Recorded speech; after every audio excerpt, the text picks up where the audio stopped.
मेरे प्यारे दोस्त, आप लोग कैसे हैं? उम्मीद करता हूं कि आप लोग खैरियत से होंगे। आज जो मैं आप लोगों को कहानी सुनाने वाला हूं, यह कहानी है उस वक्त का जब मैं पढ़ता था। मेरा उम्र तकरीबन 15 साल था। उस वक्त ना तो मैं लड़की या औरत के बारे में जानता था कि प्यार क्या होता है, और ना ही किसी महिला के बारे में। मेरा दोस्त अक्सर लड़की सब के बारे में बात करते थे तो मैं उनको बुरा भला बोलता था। लेकिन जब मेरे दोस्त बात करते थे तो मुझे भी अच्छा लगता था। मन ही मन में सोचता था, काश मुझे भी कोई ऐसी लड़की मिलती जिसे मैं भी बात करता। तभी इसी बीच मेरे कैलाश की लड़की पर मेरा नजर पड़ा है, तो सोचकर मन ही मन में प्यार की चाहत होने लगी है। जो देखने में बहुत ही स्मार्ट थी। उसकी उम्र तकरीबन 12 से 13 साल की होंगी और देखने में खूबसूरत थी। फिर मैं मौके का तलाश करने लगा, लेकिन अंदर से हिम्मत नहीं हो रहा था कि मैं अपने दिल की बात उससे कहा दूं। कुछ दिन गुजर गया। फिर एक दिन अचानक मैं देखा मेरे बैग में कुछ लेटर रखा हुआ है, तो मैं सोचा यह कौन रख सकता है। फिर मैंने लेटर को निकला और उसे पढ़ने लगा। उसमें साफ साफ लिखा हुआ था, आप अगर मुझसे प्यार करते हैं तो इस जगह पर मिलना, क्योंकि उसने अपना नाम नहीं लिखा हुआ था। फिर मैं मन ही मन में सोचने लगा, आखिर कौन हो सकता है? ना तो इसमें किसी का नाम है और ना ही इसमें किसी का नंबर है। फिर मैं सोचा खैर कोई बात नहीं, जो भी हो देखा जाएगा, उस जगह जाकर देखेंगे।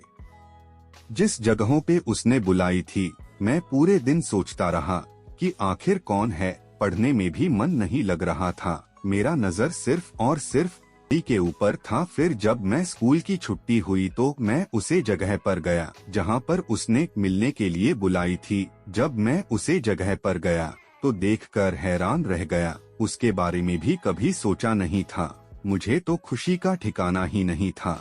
जिस लड़की मैं डरता था कि मैं उसे कैसे प्यार का इजहार करूंगा, अब वो लड़की मेरे सामने खड़ी थी। कहने लगी कि तुम भी तो मुझसे प्यार करते हो। मैंने कहा हाँ, लेकिन मैं डरता था, तुमसे कैसे प्यार के इजहार करूं। फिर उसने अपना मोबाइल नंबर दिया। कहने लगी मैं घर जा रही हूं, क्योंकि हम लोग बहुत लेट हो चुके हैं। घर जाके मोबाइल पर बात करेंगे। इस तरह हम लोग अपने अपने घर चले गए। फिर मेरा नजर सिर्फ और सिर्फ मोबाइल के ऊपर था, क्योंकि दिल में आग से लगी थी कब उससे बात हो जाए। तभी उसका फोन आया। पूछने लगी तुम खाना खाए हो कि नहीं। मैंने कहा हाँ, मैंने खा लिया है, और तुम बताओ खाई हो कि नहीं। उसने भी कहा हाँ, मैंने भी खा लिया है, और सब बताओ ठीक हो। फिर हम दोनों बहुत सारे बात किए। अब मुझसे बर्दाश्त नहीं हो रहा था। फिर उसने आहें भरने लगी। मैं कहा तुम मुझसे बात करोगी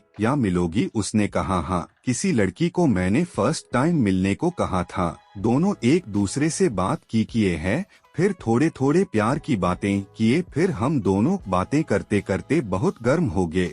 फिर वह कहने लगी कि हम सिर्फ बातें करेंगे या कुछ और भी करेंगे। फिर उसने कहा ठीक है, आ जाओ। जब वो सामने ये तो अपने बाहों में उसको भर लिए। फिर वह हमको कस के पकड़ लिए और अपने तन को मेरे तन से टकराने दिया। अपने भाहों को मेरे भाहों भर लिए। राजा आज तो तुम मिल गए। फिर मैं उसकी जुल्फों से खेलने लगा। फिर वह मुझे कसके पकड़ी। उसने आहें भरने लगी। कहने लगी मेरे राजा, अब मुझे बर्दाश्त नहीं हो रहा है।